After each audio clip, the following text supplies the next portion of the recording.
to We Have Spoken, the weekly Saturday morning Star Wars talk show where me and my youngest daughter, almost 17 years old now, but still youngest daughter Reagan, talk about Star Wars and all things that are Star Wars. Right now, this week, we're going to talk about The Bad Batch. We're going to talk a little bit about Solo, a Star Wars story, and we're going to talk a little bit about a couple weeks from now, special episode we're going to have that Reagan is really excited about, and I hope you will be too. So today, Bad Batch.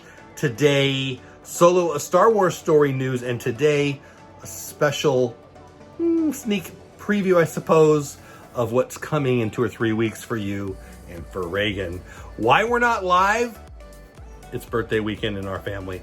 I had 2 granddaughters born, as some of you know, if you're a follower of this channel, about a few days apart last year, and one of them's birthday is tomorrow, and the other one's birthday is in a couple days, so we're celebrating together.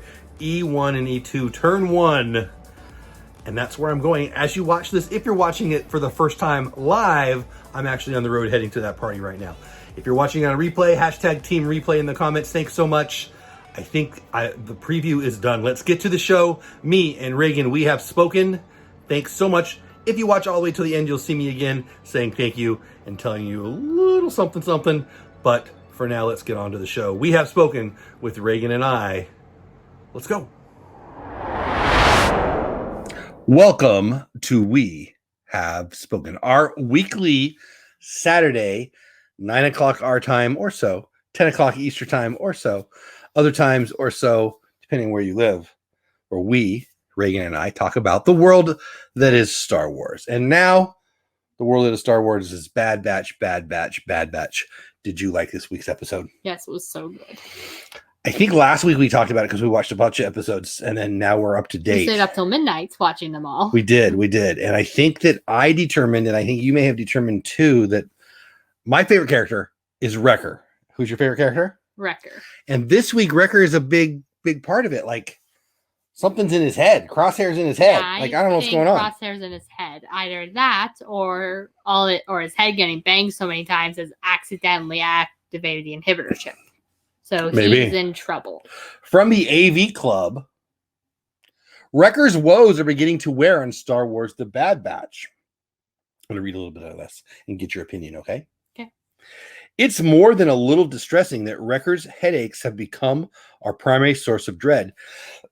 Excuse me, in Star Wars The Bad Batch. And it's bumming me out because I don't want to be a bad guy. The Jolly Giant of Clone Force 99 is handy in a pinch. A Goliath who can sock a baby Rancor in the maw 1 minute and plow through a small contingent of police droids the next. He's great with the kids, and his home decorating skills are a glory to behold. But the second those headaches begin to flare up, all the fun gets sapped from the Clone Wars spinoff as we collectively hold our breath and wait for the other shoe to drop. That's exactly how I felt the whole time. I was worried the whole time. Yeah, I love him. I don't want him to be bad. Yeah, he's one of my favorite characters. I don't want him to be evil. Wrecker got bonked on the head really hard this week, which brought the Bad Batch's formidable ace in the hole to his knees as he struggled against the Camino installed inhibitor chip, the same chip that turned his brother in arms, Crosshair, towards the Empire during the series premiere 6 weeks ago. Good soldiers. He uttered under his breath, the words coming unbidden, a dire sign that Wrecker's days as a devil-may-care rogue trooper were swiftly coming to an end. Again, from the AV Club. I don't know how you feel about it, but I'm scared. Yeah, I'm scared too. I don't want Wrecker to be evil, but I think unless they find a way to remove the inhibitor chips, which there is a way to remove the inhibitor chips, and discover a way. Yeah, I don't want to spoil it for you, but in the Clone Wars, ARC Trooper 5 realizes that the inhibitor chips are dangerous. In fact, one of the clone troopers has a defective inhibitor chip, and it causes him to execute Order 66 early, but he only executed 1 Jedi, but still. Yeah, so that was how Rex started. So Fives believes that the inhibitor chips were bad, and, well, they got rid of him before he could talk. So to me, that's the big story of this week's Bad Batch. Secondary story is our secondary favorite, likely our hero, Omega, trying to get stronger arms. I thought of you. She is a little bit of a bow and arrow stud too. She goes in our I backyard. wouldn't say stud, but I am good. You're better than me. She's in our backyard. She's shooting. It's pretty cool. And so I thought of you, and her bigger sister Peyton's really good at it too. And so, did you think about that? Because when you're learning, right, she was all shaky, and she got better and better throughout the episode. What did you think about that? I thought that was cool. Which I really want to find out if Omega is force sensitive or if she just has heightened senses like the other Bad Batchers. Because I really want to know what's so special about her. And then I don't want to jump all the way to the end so quickly, but then the big question is the very, very last scene. Now, if you haven't had it, you should probably skip this part because I don't want to give anything away. So 3, 2, 1, time's up. If you're still here, too bad.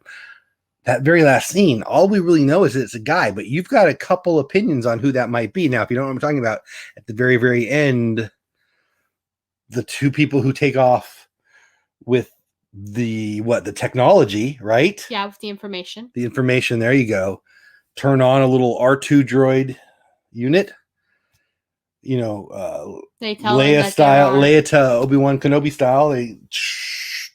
And who do you think that was they were talking to? Well, personally, I think it was Bail Organa because the character said there's a group of rogue clones that are fighting against the Empire.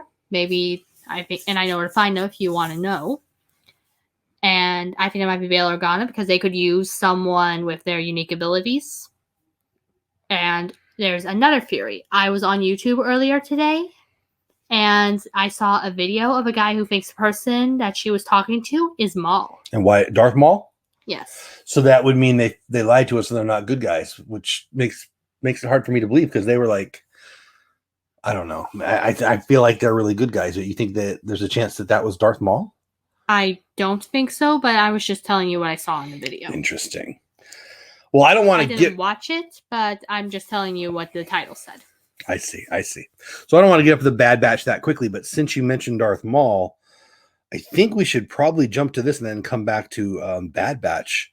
I don't think you know about this, but Kiara from Solo. So remember the movie Solo? Yes. A couple of years ago, a lot of people pretended like they didn't like it, even though it did very well. People even say it did poorly, but it was a top 100 of all time movie at the time. One of the neat things about that, will they be doing another one? They haven't really said anything. People mostly are saying they won't. I think they will. Kiara, am I saying her name right? I hope I am. Kira, I think. Yeah, whatever. Emilia Clarke from Game of Thrones in Solo. Her character is back. Let me tell you what I mean. From comic book. Comicbook.com. Excuse me. Solo star. Excuse me. Emilia Clarke shares emotional reaction to Kira's surprising return. It's officially been over 3 years since the debut of Solo, a Star Wars story, which I think is very underrated. And the standalone film has become a cult classic for an ever-growing number of viewers. Although we have yet to get confirmation about a sequel or a spinoff of the film, that hasn't stopped fans from hoping to see it take on the Star Wars mythos carry on in other media. Just this week, fans got a pretty unexpected extension of that when Solo's Kira, Emilia Clarke, made an appearance in Star Wars War of the Bounty Hunters #1. It's a comic. The reveal that Kira is still alive during the events of the comic, which occur between Empire Strikes Back and Return of the Jedi, was definitely a pleasant surprise to readers and also to Clarke herself. While speaking with the actress about her upcoming Image Comics miniseries MOM, Mother of Madness, which publishes its first issue next month, comicbook.com asked her about Kira's surprise return in War of the Bounty Hunters. She said, "It means so much. It means the absolute world. I know her backstory. I know her history. Maybe the movie didn't get to go there, but that was such an honor and a privilege to be part of that universe as an actor." So then to see the character actually be taken onto the origin of it all, bring it on home to the family in that way, cemented it in a way I was not expecting to feel as moved as I was by that. What do you think about that? I think that is freaking awesome. I think that is cool. Yeah.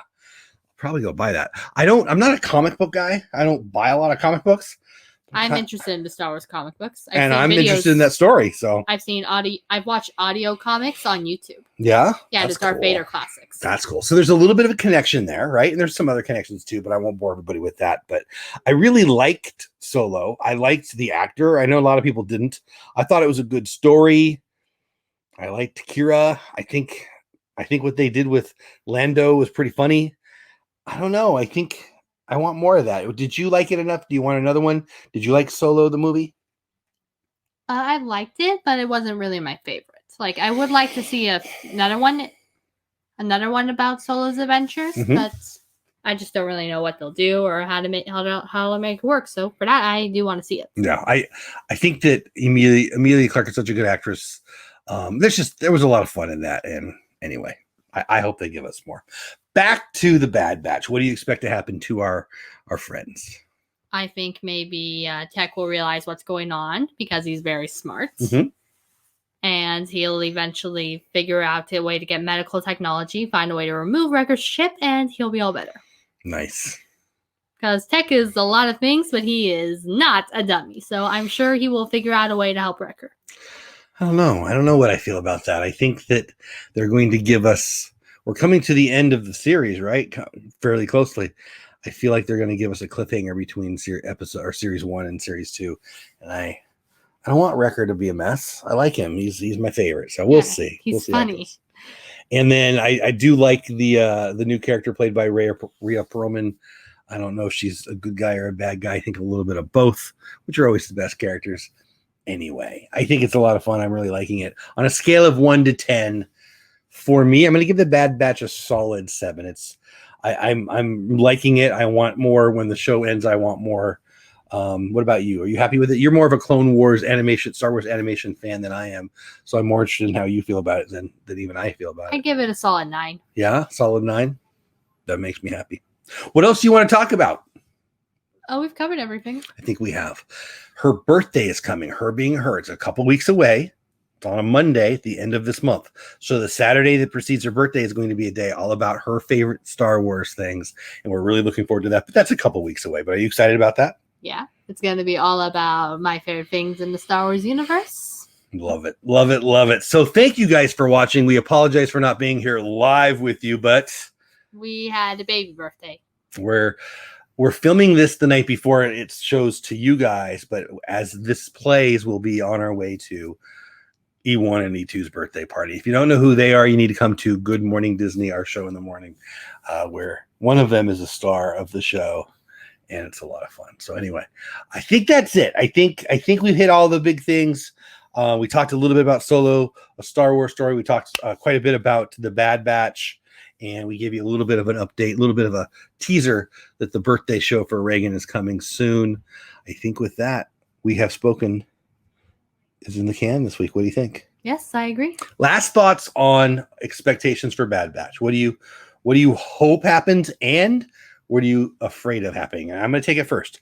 I hope that Omega grows and she gets a cool role in this. My fear is Wrecker is going to be in a little bit of a limbo position. What about you? Hopes and fears? My hope is the same as yours. That Wrecker gets that. Sorry, I misspoke. That's okay. That Omega gets stronger and she takes on a vital role in the team. Yeah, me too. I also hope that Tech realizes what's happening and he gets Wrecker better. My fear is that Wrecker doesn't get better. And I strongly believe they're probably going to leave us with a cliffhanger base of the rest of the team facing off of Crosshair. Oh, good. Yeah. Oh, that does seem like a Star Wars-y move. And a Dave Filoni Clone Wars move. Very much. It does seem he does have a tendency to leave us the most irritating cliffhangers. So join us every Saturday like you did today, 9 o'clock our time, 10 o'clock Eastern time, other o'clocks, other places, depending on where you live, for our Star Wars talk show, which is called We Have Spoken. We love you. We appreciate you for watching. Have the best Saturday ever. Sunday night, Creator Talk Live will be live on my channel. Just subscribe to the channel so she and I can get to see your happy faces on Saturday and on other times. Thanks for watching. We Have Spoken today. Love you. Love you too. Love you guys. Have the best day ever. And have a distastic day. Amen to that. Bye for now. Bye. There you go. Another week of We Have Spoken. I say this every week. I'm going to say it again. It's my favorite part of the week because Reagan loves it so much. And it would be so less awesome if you guys didn't join us for the journey. She loves it. She loves seeing your faces in the chat. She loves seeing the comments after the fact. She loves the super chat. She loves the new members, of course. This week, I'm going to ask you a favor. She wasn't there to watch the live comment. So if you would please, if you stayed all the way to the end, hashtag Team Replay, just leave a comment. Reagan loves them. I read them to her sometimes in the car or whatever. She loves them. And of course, as a dad, I do too. Thank you so much for watching. We have spoken again every Saturday morning, 9 o'clock our time, 10 o'clock Eastern time or so, around then, every Saturday for another Star Wars talk show for you. Stick around on the channel, subscribe, like, share, all those things. Sunday nights are Creator Talk Live with my co-host, Lynn from the Lynn Project, and we got lots more stuff for you on the channel. Just stick around, subscribe. I've done enough talking. Thanks so much. I and we have spoken. Bye for now.